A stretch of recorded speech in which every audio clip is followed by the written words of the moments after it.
C'est moi là, c'est Manu. Bonjour. Oui, bonjour Christine, la question est toute simple.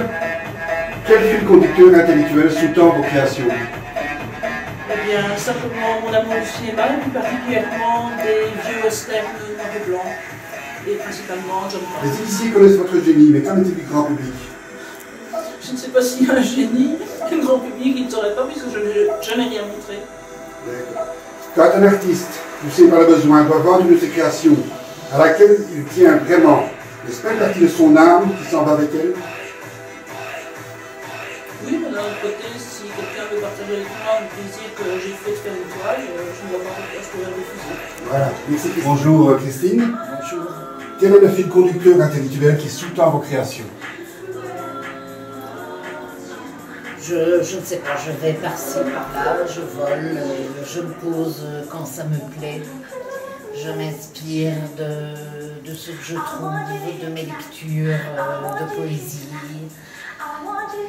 et de l'œuvre d'autres artistes. En quoi, selon vous, votre œuvre se distingue-t-elle particulièrement de celle des autres? Quels sont les traits qui la caractérisent? Ma recherche, parce que je suis toujours dans la recherche. Quel démon, ou plutôt quel ange gardien, devrais-je dire, vous a-t-il poussé à épouser cette passion artistique, ou plutôt par exemple celle de Dominique Banquier?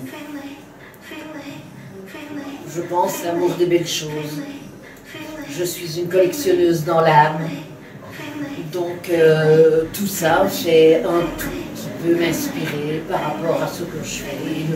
Le touche à tout, l'amour de ce que les doigts peuvent produire. La muse artistique vient-elle parfois vous taquiner la nuit, pardon, et vous réveiller? Vous arrive souvent?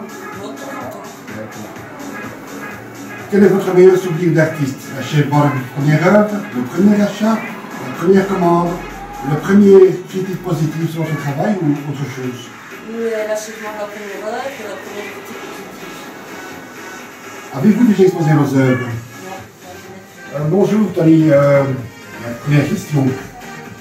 Quel démon, ou plutôt devrais-je dire, quel ange gardien vous a-t-il poussé à épouser cette, je dirais, carrière artistique plutôt que par exemple celle de Banquier? Alors c'est bien ça.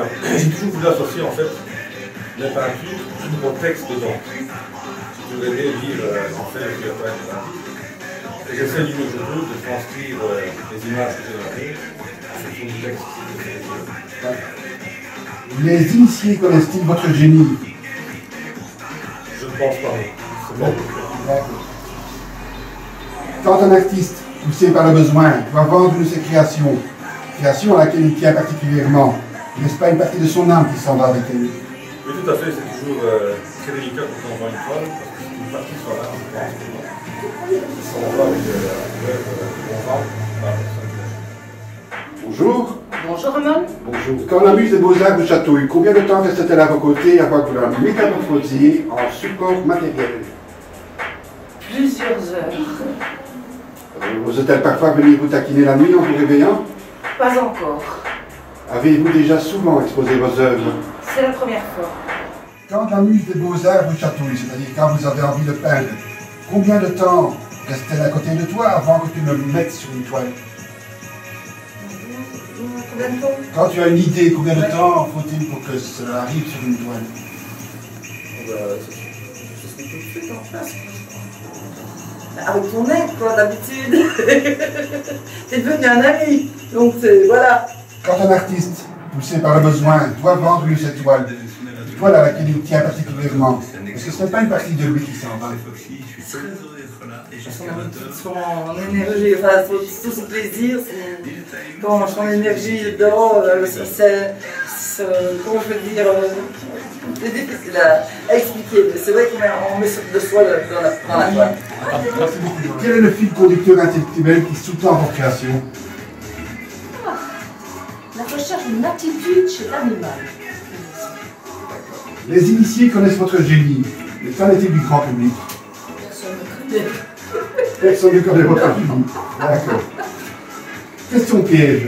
Si l'on vous proposait de mettre gratuitement une de vos œuvres sur la grande place de Bruxelles, à la place du fameux décor de Noël, accepteriez-vous ou refuseriez-vous en ayant peur de faire pleurer un enfant qui n'aurait cette année-là pas le bonheur de voir un vrai sapin? De toute façon, c'est déjà pas un vrai sapin.